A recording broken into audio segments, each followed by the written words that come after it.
Welcome to 1Me and Cups. Our coffee sponsor today is Rejuvenate Coffee Bar. So if you have an opportunity to go by there and express your appreciation to them, that would be great. Our video today is Jason Cannon. And our first speaker is Uday Kumar Tori with Smart Query Systems. And we welcome you to 1Me and Cups with a standing ovation.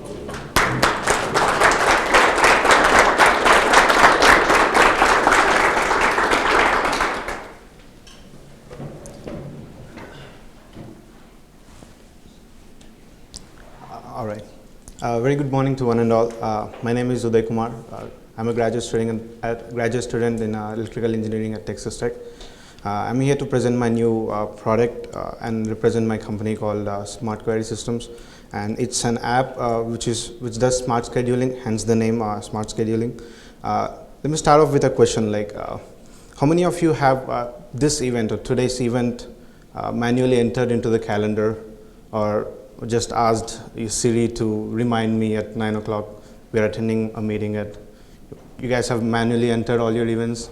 So if you did this, if you manually type this into your calendar, would you be interested if I say, if there's a system that can automatically plan your events according to your daily life and automatically schedule it for you? So that is basically the concept of the product. And since we use smart algorithms and innovative techniques to develop this app, hence it's called Smart Scheduling.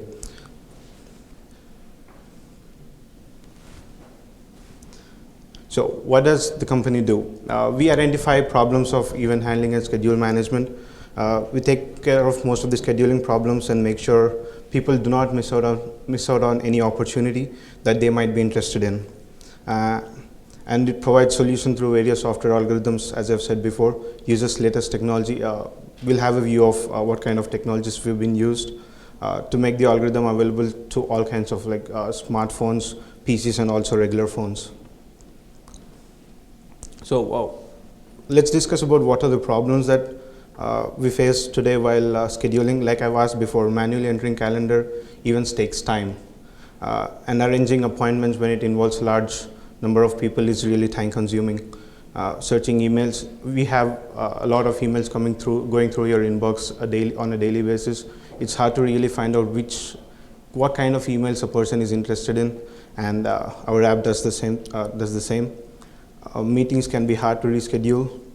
Promoting events, you can also use this app to promote events, and it also keeps tracks of all the events that you have attended until date.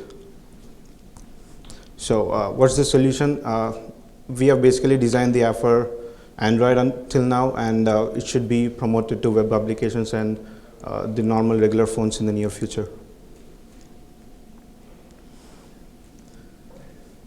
Now that we know it's a software, we should know how does it work. The Smart Scheduling app solves all these problems and more with its algorithms and innovative techniques for capturing event details and inputting them into one's calendar.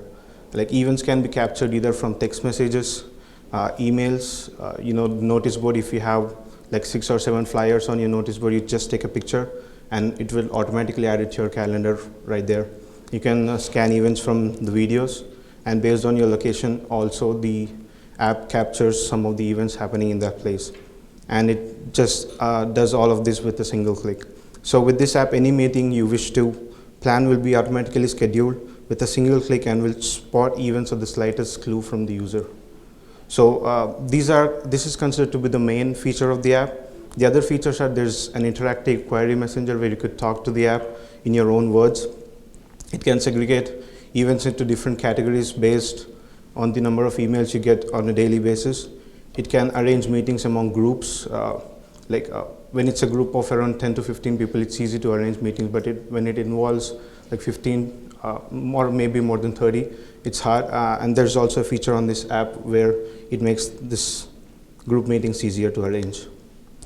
So as the picture shows, it's the main theme of the app is just take a picture on any event flyer. It could be multiple flyers on a notice board, and it would just add it automatically to your calendar.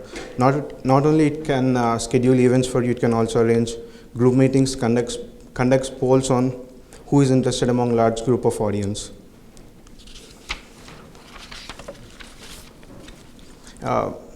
In addition to that, it can segregate events into categories based on users' interest.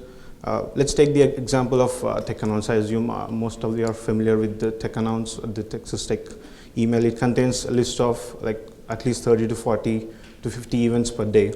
And the user may not be interested in all of the events because there are only some events in the tech announce that he's related to.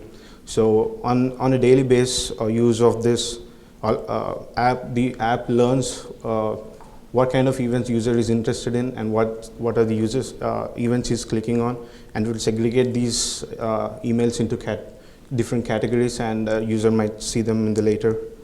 Let's see a small demo of how the app works. I hope it's clear. This is the user interface I've designed for this app. It's a basic, it represents all the features that are provided. Hope it's running. Yes, can't see the video here though. Yeah, it's the user interface. A user will log in according to his login credentials. There's a feature where he can change the user settings. Each feature in the app represents each style. Like if you're reading an email, you can press the read email tab. If you're scanning, this is a small demo of how you can scan events from anywhere, like video, a picture. So this is, I just ran this demo on the 1 Million Cups website. I had my event next coming on April 6th, so that's what I scanned using the app. So it would automatically recognize all the information from it and asks for the user to confirm the event. It pulls out all the information like time, date, location, and what are the important notes that can be taken from it. And when you can also schedule a reminder, like I need to be reminded 15 minutes prior to the event, or any custom reminder, and it will be automatically saved to the calendar.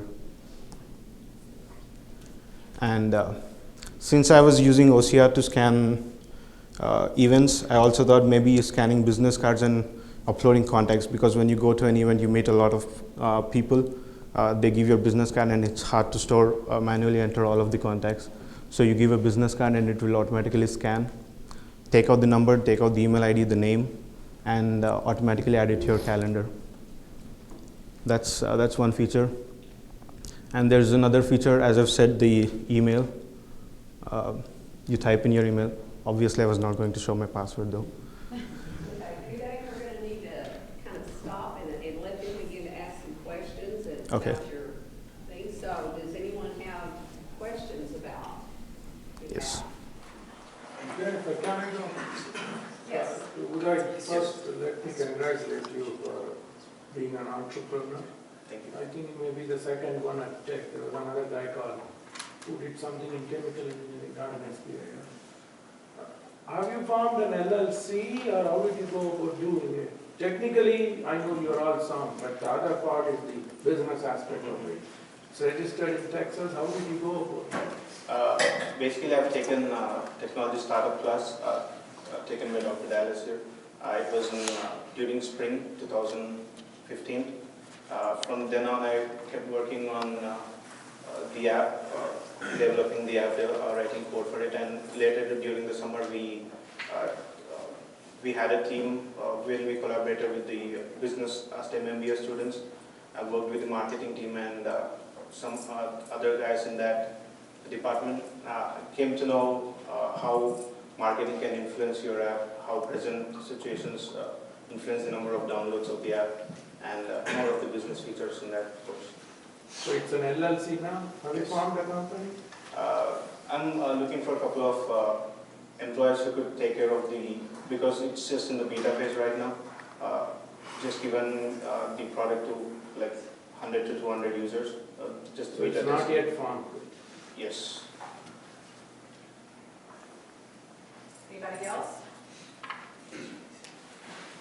Do you have an initial target market in mind? Yes. I was just about to go through that in the next slides, but we have planned for about 6 months of Google Play market for the Android users, and after that, based on the suggestions and based on what kind of bugs we face on regular basis, because we have most of the users in the Android, and based on that, we would rectify those bugs and put the same app on Apple Store as well, and enhance the features regularly after every like 3 or 4 months, because apps are always need to be upgraded for user to stay on the app for a longer time. We've got one over here. Hey, that was very nice, good job on that. Thank you. I have 2 questions, if you don't mind. One is did you do all the development yourself, or do you have a team of developers or a couple of developers that you work with? And then the second question that I have, if you can get to it, is how do you intend to monetize the app? How do you intend to make money? Yeah, answering the first question, I started off alone developing this app, but since the app was too complicated for me, I had to approach some of the professionals or guys who are experienced in this field. I talked to them and exactly told them what I need on what basis, like server-side programming or different kinds of programming. And I got some help from them, and it was just one other guy who helped me throughout this stage. And it took around 6 to 7 months for the app to be completed. And the second question, I'm planning on uploading or deploying this app on the App Store for about $1.99 per download. And if the user has to subscribe for all the features, like there are plenty of features, like Dan have shown in the video, there are plenty of other features. To unlock all those other features, user will have to pay around $2.99. Like it's a premium version of the app. So I've conducted a poll on users, like already the app users, about what would be the best rate for the app, and that's the range I've decided, like 1.99 to 2.99. Why did you choose a scheduling app rather than a game or another kind of functional, practical app? Yeah, the start of this, the idea started to me along when I failed to attend an event because I couldn't remember it. Next time I had to attend the same event, I took a picture, but I still forgot because I didn't have it on my calendar. Then I thought, why not just build an app which scans events from your photos, or from everywhere for that case. Yeah, that's the main reason I started with the scheduling app. It's not that I planned on this first. It's just I realized there is a lot of importance about this, for not only for me but almost everyone. So that's the main reason I started this.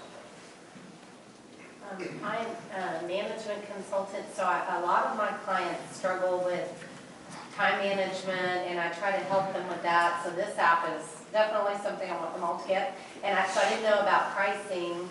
If you'd already said that, I missed it. And also, like, just trying to get them to have, there's the to-do list of things they need to be getting done and strategic things they need to be thinking about each week. And then they all have the paper calendar, or some have the 2 calendars, and it is a challenge to get people to let go of this paper. Even my own daughter, who's 19 and loves her phone, loves the paper. And so, how do you think we can help overcome that? And then are there ways to start integrating like your to-dos to have it just all in one place? Yeah, that's actually a good improvement to the app. Since I said the app needs enhancements regularly, we would take feedback from the users like what they would be interested in integrated with this app, and that's one thing we could use for the next upgrade, I guess, to do the to-do list.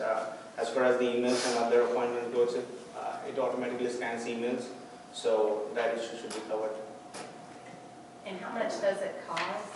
I was thinking it should be around $1.99. That's what you Yes. I have a quick question. So, what competition do you see out there for yourself, and what are you going to do to make yourself stand out? Yeah, that's a good question. I had it on the slide. Okay. As of now, we have the first mover advantage.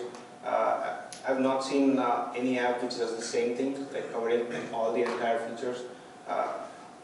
But Google or Apple on their calendars highlights day and time, or even the Microsoft Outlook does. It highlights the day but it doesn't automatically add it to your, like it doesn't tell you that this is happening.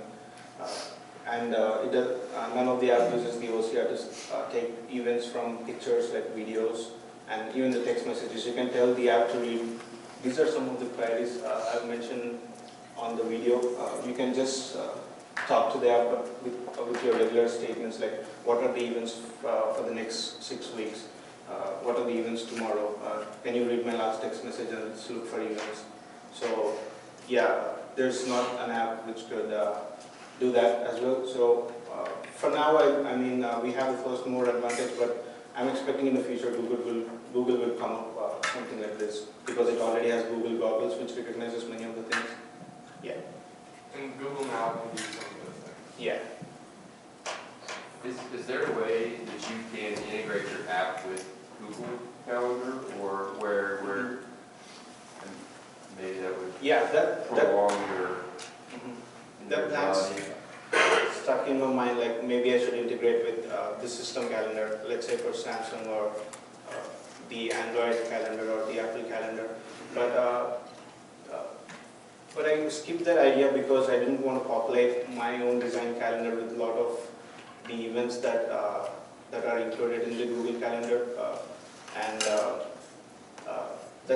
I wanted to make the calendar on my app as a unique standard where people would like to go on this calendar and not that calendar which doesn't have most of the features that this calendar has.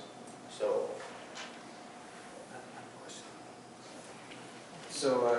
quick question. Were you interested in keeping the app and continuing to make updates and sort of own it for the life of the app? Yes. Or were you actually trying to gear it up towards maybe being selling it to Google, for example? I mean, so you actually want to control it for the life of the app. That's not, you actually don't want to sell it.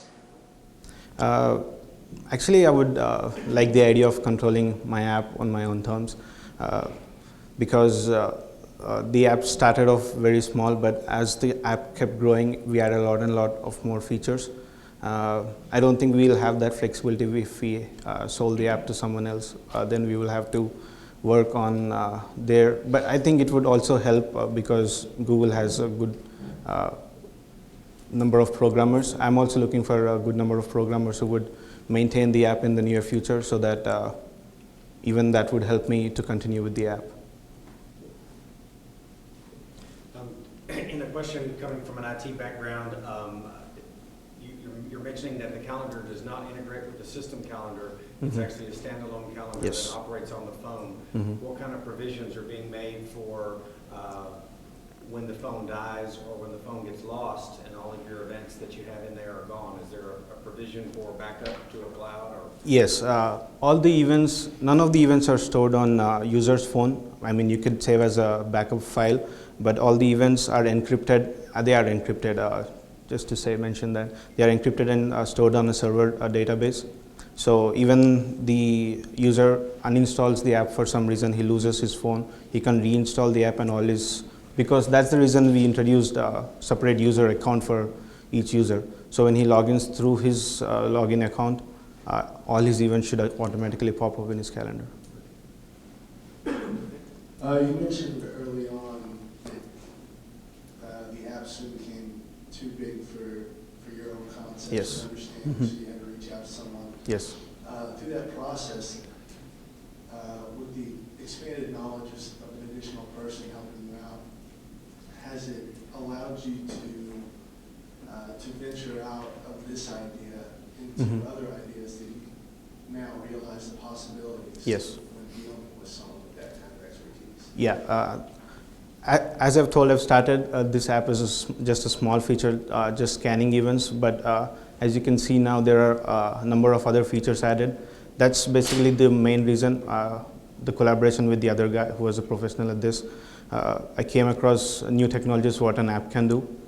So we started writing different algorithms and different techniques to make this app as one kind of app which solves almost every scheduling problem. So all these problems we could relate it to are being written to different techniques in the algorithms, and I think, yeah, that provide a lot of scope for different aspects as well. I'm in the age that still trying to figure out what app means. But, I'm really interested in how an app is made and what your base cost, what you think, because you're having to spend some time, I don't know how much money, because I think a lot of your knowledge, I guess, is your bank. But what would an app like this cost, the base cost, and then at what point do you see yourself making a profit? Do you have a timeline for that? To discuss about the cost, there are some of the apps that are on Play Store or Apple Store. They are just like to-do list apps, and those kind of apps, they really cost around $3.99 or $4.99. And this can do far more other features than just save a to-do list. So I thought $1.99 will be a competitive price. But going into the what does this app do in the future? Like since I've told this app is in beta phase right now, been tested with 100 and 300, between 100 and 300 users. Once the beta phase has been over and we recognize all of the bugs different phones can give the app, once we have rectified all the bugs in the program, we would deploy it in the Play Store for all the users. And let's say we'll see that progress of the app. For my first target is to reach the 10,000 downloads and then enhance some features, then move it to 100,000 downloads. And yeah, based on the feedback we get from users, we would be upgrading the app on a regular basis and provide more features. And I think that would improve the number of downloads as well, and thereby bringing the profit if the app costs around $1.99. Does that answer your question? Yeah, I think so. I think you meant development cost. Yeah. How much would it cost to develop an app like this? Oh, development. I just need a couple of other programmers to be hired to maintain the app, because it would be because when it's deployed, it receives a lot of bugs from different phones. There would be at least two or three other developers required, and nowadays developers cost around like $4,000 per month. And from the profit, I don't think it should make much of a difference. Because your time and money and experience and knowledge is not free. I mean, you just wonder how you Yes. pay yourself back and how much you're charging yourself an hour. What do you think your worth is per hour? Since I own the app, I would be obviously getting most of the shares from the app profits. And since I'm also a developer in this, I would be taking the developer cost as well, and the time cost obviously 6 to 7 months done for that. So I should be gaining around 60 to 70% of the profits, I guess. To develop an app, it normally costs somewhere between $20,000 and $100,000. Since a developer is about $80,000 a year, an app developer at least. And if you are talking about a several-year time span, you're going into millions of dollars. So like something like Uber is definitely $20 million. Thank you for adding that point. Yeah. Any other questions? And support, is that, as far as the ongoing cost to you, is there any kind of support, or is it all through the app, or if somebody has any problems? Yeah, the App Store has a comment section, or we can also provide a number where they could call the features, and these would be directly forwarded to the maintenance group guys who are developers as well, and they could rectify those bugs maybe in a couple of days, I guess. And then also the ability to share calendars with other Yes. your family or whatever. There's also a feature in the app that I couldn't mention because of time constraint. There's also a feature in the app where you could share events, like there's an event you came across but you're not interested, but you know a friend who is really interested in that, you could share the app to them too. I mean, share the event to them too on the same app. If you share that event, do they have to have the app? Yes. Yes. Buy the app? Yeah, that's a business strategy, yes. Okay, and our final question is always, what can the local community do for you? Since I'm new to this business and all, I was expecting some real good suggestions, and also received good comments and good feedback from, but I would be expecting, since I should be hiring a couple of more programmers and all, I would be expecting a company or a firm who would like to invest and take this company forward, I guess.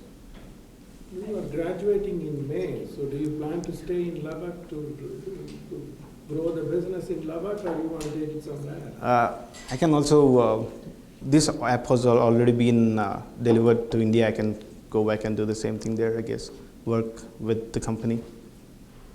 All right, let's thank him for his presentation. Thanks.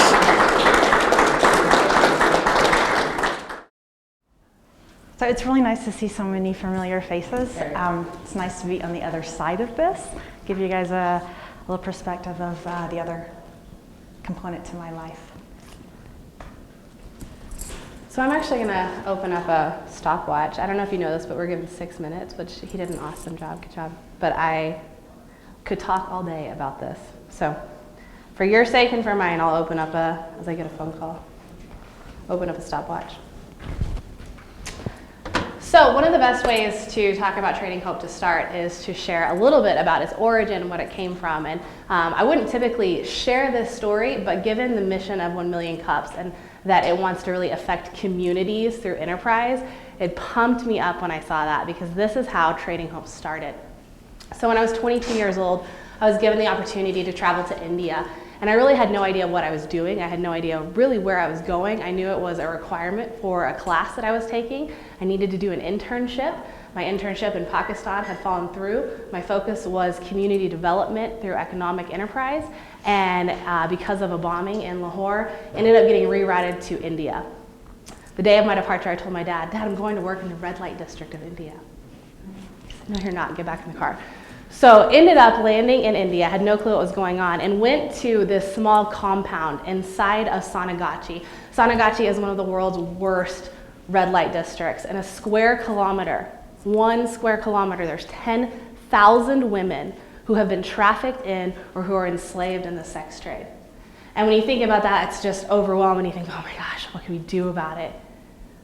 But it's an economic enterprise just like anything else. If you look at sex trafficking, it's one of the 3rd largest criminal activities in the world based solely on economic numbers. So what did this group that I was going to work with do? They decided to fight a bad business with a good business. And I ended up working for that summer, and I still work with this group to this day because it is a profoundly effective way to get into this community and find change and transformation. And they do it through business. So I worked on the floor, I toiled with these women day in and day out to figure out, what do they want? Did they want a handout? Did they want the money? Did they want to go to America? Were they going to try and jump in my suitcase and go back with me? What they really wanted was opportunity. And so when I came back and we landed our first contract for this business at Whole Foods, they were so excited to see their bags being carried. The products that they were making with their hands, that they were finding dignified employment through, they were excited that people were enjoying it on the other side of the world. And that was what they wanted. They didn't want a handout, they didn't want charity, they didn't want donations. They wanted an opportunity to contribute to their future and to build an income that their children could live off of. And so that was how Trading Hope got started. I was working in the financial services industry, but this kept ringing in the back of my head, and the number of groups like this business that I worked with were popping up all over the world. But what they needed was a marketplace. And that's what Trading Hope is. So Trading Hope takes these amazing businesses that are impacting communities and gives them the opportunity to participate in a global marketplace, in a sustainable marketplace that's not based on stories, it's not based on sympathy, it's based on a fashion and a brand and a style, and we are working to give them true marketplace access like a business professional would. Not because they have an amazing story to share, but they do, but because they have quality products and they deserve an opportunity to find success in the marketplace. So Trading Hope as a business, all of our products are sourced from social enterprises that are affecting their local community. Our pieces are a very branded and collective group of products that are jewelry pieces, accessories, fashion forward, but they all come from these businesses that have independent missions. So right now we have 10 partner social enterprises. We treat them just like we would a business partner, but we do so much more with them. And we've seen amazing, amazing things happen in their communities because we're able to invest instead of give them a handout. So on the flip side, we get these beautiful products in and we create them. So how do we sell them? How do we take that change and transformation and not just leave it over there and say, wow, that was a good job? How do we bring it into the United States, and how do we create a change and a transformation here through our community of stylish world changers? So our stylish world changers effectively is a direct sales model. The company launched in 2010, and we adopted this model of the direct sales in 2013. Our stylish world changers are women in the United States who believe in the power of business, believe in the power of entrepreneurship, and want to affect their own communities, their families, and the environments around them.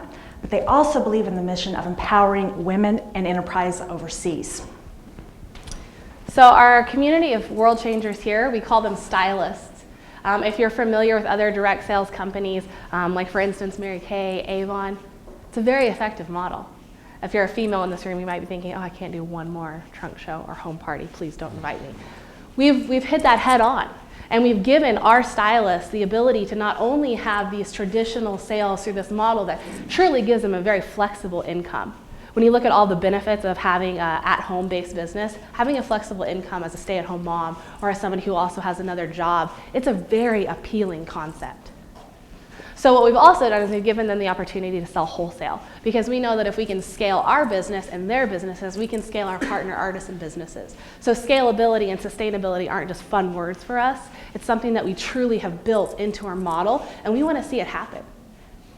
So through that, our stylists are able to earn an income monthly. They also are able to grow their teams. It's the most beautiful community of women that have come together to say, you know what? I'm not just going to give at the end of the month. I'm not going to earn a clean profit somewhere else and then donate it so that it does good. I'm going to earn a profit, and with that earning of the profit, I'm going to create change and transformation. So our model is both here and there. It's a two-sided impact through community, which is why when Jennifer mentioned the 1 million cups, I said, yes, I love it. That's what we do. So that is trading hope in a very small nutshell. Under 6 minutes. All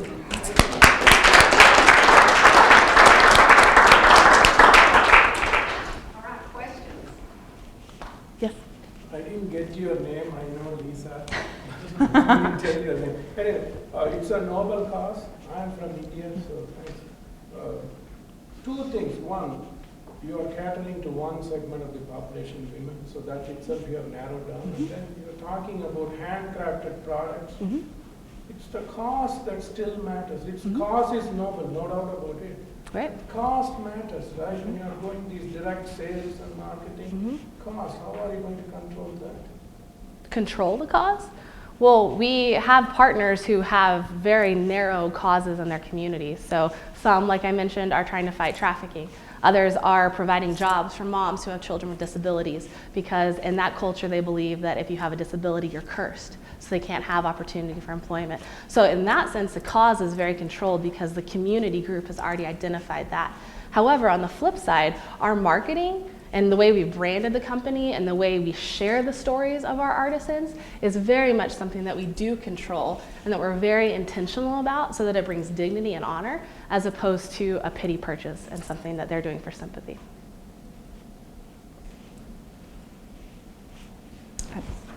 Yeah. So it seems like you have your model very nailed down and you already have a lot of this optimized pretty well. What challenges do you still face?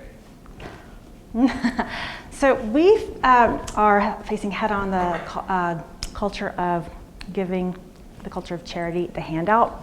So how do we educate people to the power of business? How do we really disrupt the mindset of people that you can contribute to the cycle of commerce, that you can create change here, and you can also create change there. We are hitting that head on. It's a slow process, but we start with educating our stylists. They are our first line of defense on the ground. They do believe in the power of business, They are passionate about their own business because each of our stylists are independent business owners. So they have their own client book, they're responsible for their own social media. I work with them on their marketing strategy. It's really interesting to see how they hit this head on. Some of them go about this as a social venture. Some of them hit this as the stylish world changers. But we really are a fashion-forward company bringing handcrafted, very good quality products into a marketplace that wants to affect change around the world. So it's difficult though, but we're hitting it head on. How many stylists do you have?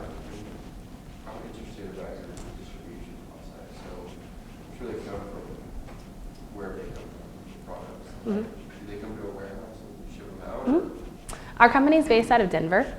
One other thing. Yeah. This is y'all's. Mm-hmm. Mm-hmm. Yep. Yeah. So. Thank you.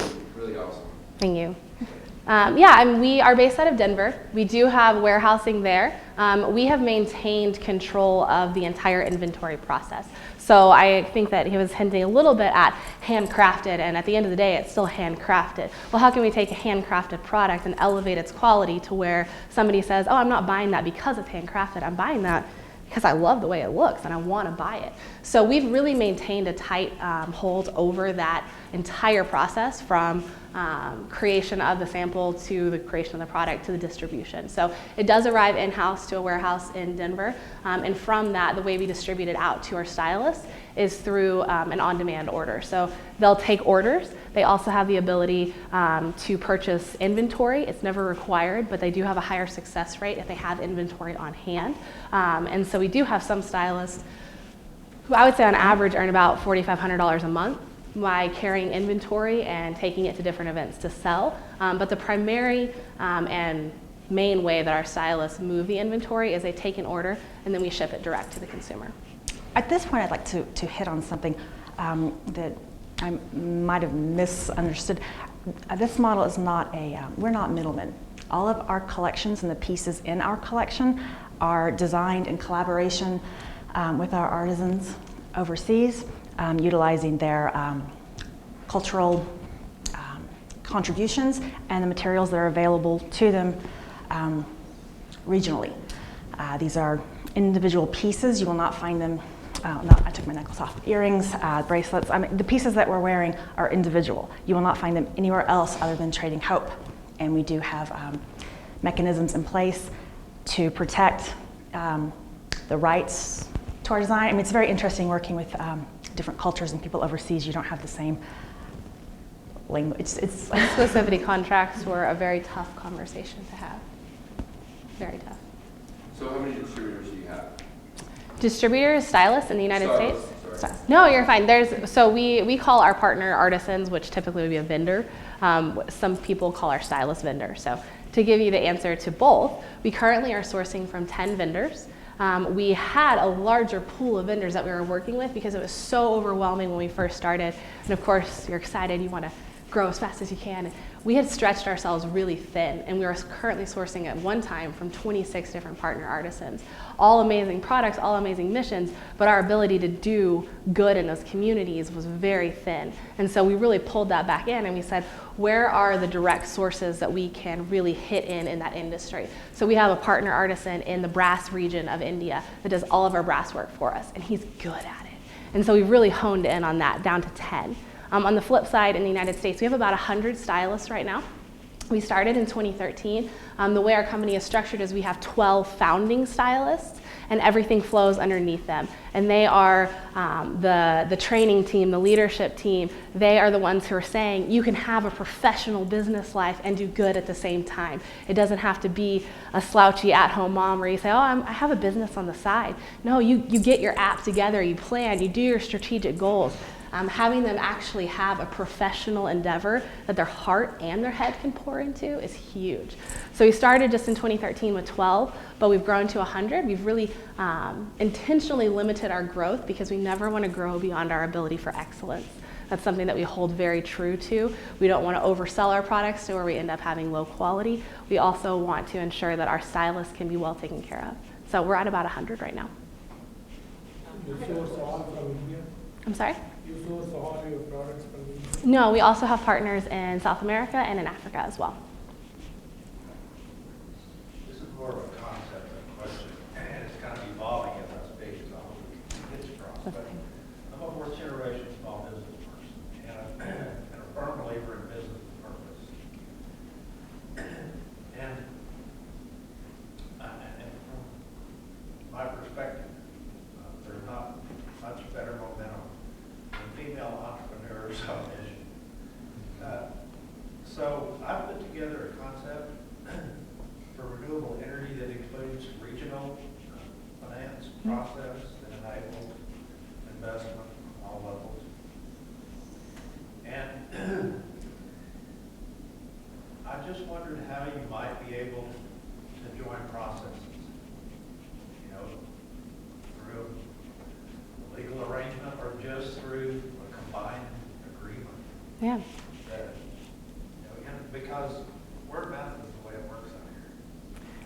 And so I'm not sure I understand the question. Are you asking about combining Trading Hope with your venture? He's asking about other types of products being in the, so. Yeah, just basically this means a combined effort.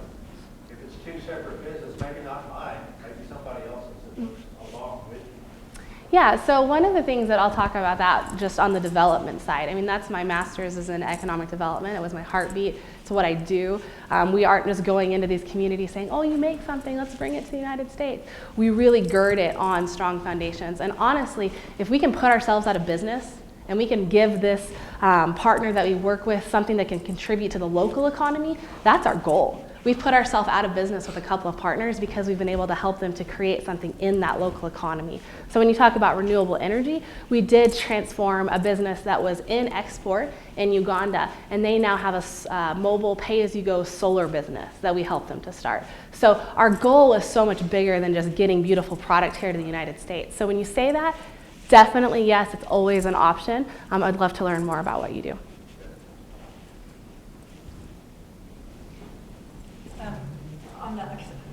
Just amazing, I mean, really. Thank you. And on the website side and on the whole back end, because I know from direct sales experience, I mean, there's a lot of, from the ordering side, did you have like a website development company do this? Or did you take care of all that? That's huge. You know? So as you know, an entrepreneur wears many hats. I had to learn a lot going into this. I had never been in the direct sales industry. And when you think about direct sales, it's like, oh, it's direct sales, yeah. Well, that's not what the government thinks, and that's not what the industry niche thinks. There's a lot of rules and regulations and really specific programming things that I swear nobody's updated since 1992. Like nobody across the board, unless they have an in-house programmer like the big companies. So yes, we did partner with an initial technology solution, and it was a little bit of a disaster. It didn't work at all. It was one of my worst decisions as an entrepreneur, I think. It was an investment, time-wise and money-wise, that I still grit my teeth over. However, we did link up with another one, and I was able to help really create our system on the back end. So it's really unique to our company. However, it is hosted by an outside provider, but we did have a very strong hand in the programming and in the creation. So can I comment on that? What we did was we surveyed our stylists and what it was that they needed. And some of them were new to the industry, some of them are the industry of direct sales, some of them were experienced. So we were able to combine what it was that our stylists needed either from experience or from their new experience with our company. And we really do have a custom build that we're still building, but it's controlled because you can't build it and then deliver it. It's you know. So I'm sorry, what was your second question? No, just in the whole financing, are you a nonprofit? Nope. Then for the financing, did you go through different methods for that?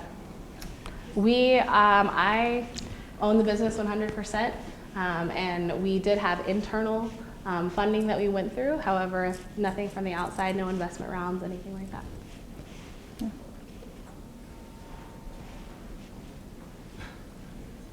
So I'm just kind of curious, how much of your business is from stylists and how much, I guess, I'm assuming you guys do like e-commerce, and like how much is just direct orders from the website?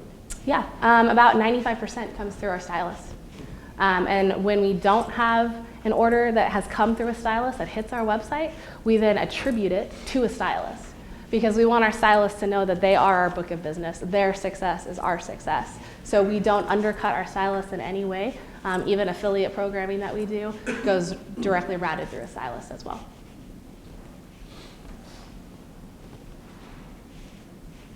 So is Lisa a partner? She is. I try and get as much of her time as possible, which is very, very short time. That's all she does here at Tech. I will say it's a very special experience, and one of the reasons I have become so passionate about this. I mean, it started out as a contribution to, for those of you who haven't caught on, we're sisters, wanting to assist somebody I care about. But over the years, the people I care about has grown. It's not just, my family now has expanded to our stylists. And it's very empowering and impactful when you can witness somebody being empowered and realizing their self-worth, both here and there. It's an amazing experience.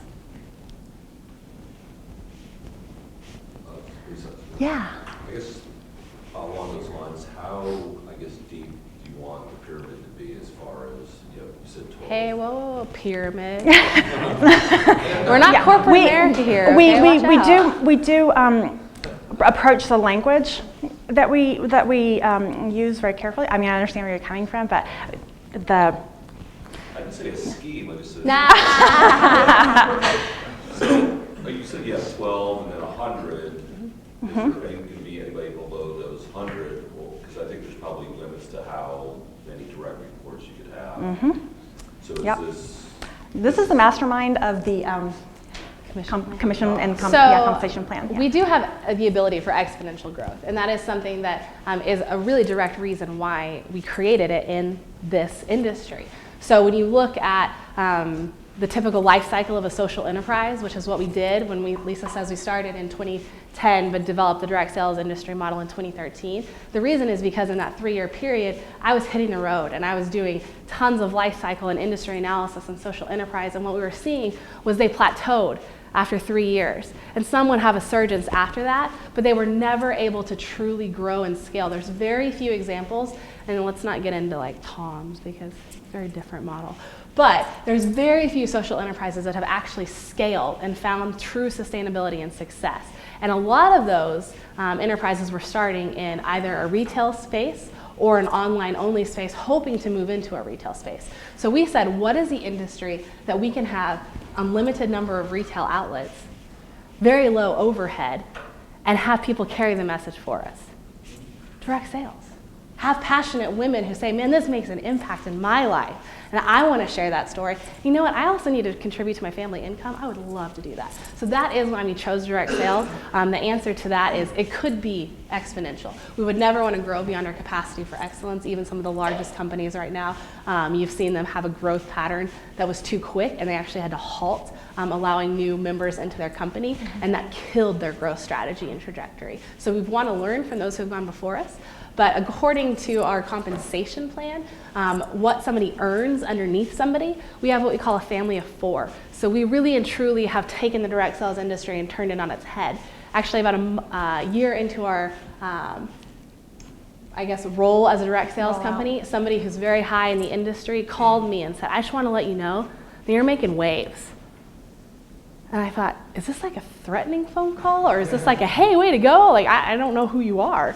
And it ended up, she was trying to warn me, but we ended up being really good friends out of the deal, because she said, okay, I just want to, why are you doing it like this? People want to know. You can't do it like that. So we have a very simple compensation plan. We're very straightforward. There's no hidden doors. There's no traps. There's very low minimums and requirements. And the reason behind that is because our stylists love what they do.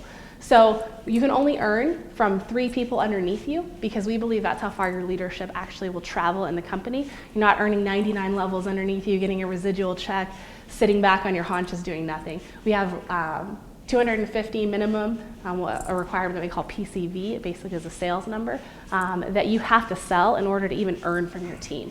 So there's nobody in our company who's sitting back, earning from people underneath them and not doing anything. So it's 4 levels, but the actual company can grow exponentially. 250 per month? Mm-hmm. Very low. What's your onboarding process for bringing in people who are interested in being stylists and getting them affiliated into the program? Yeah, it all goes through our stylist. So we have a training program that we have helped our stylists to be able to break down the basics of our business and then share them with new stylists. So it really comes down to basic business principles. We talk about time management. We talk about high activity level. You know, what's going to be the best bang for your buck? If you have 30 minutes to give, what are you going to do? And in our company, we've identified those things. So it's something that the stylists are underneath somebody else. They're called an ambassador to that new person coming in, and they really walk with them through the entire process. And that's one of my responsibilities as corporate strategist, not only strategically developing strategic plans for the company, but really helping our stylists develop their own business plan. So it's a lot to manage and have those conversations with so many new entrepreneurs. Who had a question? How do you differentiate yourself between other organizations such as Join or Noonday Collection? Mm-hmm. Yeah, we have a very different approach to economic development from a lot of the partners. Specifically, you mentioned Noonday. We have a very much a business development approach. They come in and very much lead with a story, which is what we never do. We never lead with a story at Trading Hope. We always lead with our products, which is very different than a lot of people who are in the social enterprise industry. We don't ever want to sell our story because particularly from my experience, having women who have already been sold once, we don't want to sell their story again. They just want their product to be sold. And then guess what? There's a really cool story on the coattail. So in that regard, we're very different. I'm not sure the first organization that you mentioned, but having a nonprofit strategy, whenever somebody says, oh, you're just like, fill in the blank. It's what people do. It's an association. They say they don't know exactly where bubble to put us in, so they try and find something like 10,000 villages. Oh, you're just like it. So our products are our differentiation. And the way we get those products to market through the ability for trunk shows, wholesale, that is our second differentiation for the most part. So really focusing on the quality, the expectations that our artisan partners are expected to rise to. It's amazing when you can work with somebody and understand and really see their growth potential and what they want, the occasion they want to rise to. So really focusing on a fashion-forward approach, our stylish world changers. It's a different language. You can go first, actually. Okay. Well, Jared has. So two-part question. First is, can you talk about your typical customer profile, and then for future growth, sort of the ability of the artisans to change with the demographic if it shifts. So, you know, some studies suggest millennials or younger audiences are really into social enterprises. So if you go that route, since style is subjective, can the artisans have the ability to create fashion accessories for a younger demographic, or conversely, if your customer profile, as it's growing and aging and loyal to you, can it shift to accommodate, you know, the style pieces for as they age? We are timeless and classic. And that's the answer. So that also goes to the branding question of Trading Hope being a fashion company. I mean, there are other fashion entities that have a specific image. I mean, you associate certain things with Ralph Lauren, right? That timeless question really, timeless comment, kind of tongue-in-cheek, because there's an element to that. But so when you look at one of the differences, and I think she slipped out, but one of the differences between what we do versus what other people who they would say, oh, you're just like, a lot of those just likes just have an open marketplace. It's kind of like you're going to like a craft fair and you're like, oh, I see a little bit of, you know, Latin America, I see a little bit of, you know, so that's not what we do. We have a very stylized brand. We had partnered with a designer from New York City to originally launch our collection. I currently design all of our pieces in collaboration with our partners. So I can tell you their ability to shift, absolutely no problem, because they are extremely talented. And so we'll go through a process, a whole iteration of sample, idea, focus group, figuring out if it's gonna enter, the quality control. So having that extended period of process with them not a problem on the creation of the product. I think having the ability to shift our customer base is really an onus on us to continually brand the company in a way that somebody says, oh, that's Anthropologie, that's Trading Hope. We want that brand identity as opposed to having something that you can identify from a locale or from a different region. The first part of the question is, who is your typical customer? Like, what's Totally glazed over that. Our typical customer looks like our stylist, and that's a little bit different across the board. So our typical stylist is about 35 years old, and they typically, in the direct sales industry, have 1.2 kids, are a stay-at-home mom. I mean, we have that very much typical, but then we also have a lot of untypical. We have a 65-year-old stylist who kills it. We also have an 18-year-old stylist who is supporting her summer travels through this. I mean, we're very much across the board, which, given our market niche, allows us a really unique place in the direct sales industry, I think is what made that woman who called me originally nervous, because it's a leg up that no other company has. Thank you. Yeah. We're going to have to kind of wrap up, so what can the Lubbock community do for you? This is a great question, and we came prepared. We are constantly trying to get information, understand. There are a lot of factors that go into launching a business and developing a business. So we came prepared with a survey. 4 questions. If you don't mind, just take the opportunity, complete the survey, and that will really, really help us. It's very simple. It's a picture association. I mean, we didn't even make you really write in anything. It literally is just circle which picture you would say goes with the question. Very simple, and you might think, well, I don't really know if this is going to help them, but it truly is, because it's something that we focus on for our market placement and strategy, and that we bring back and communicate with our stylists.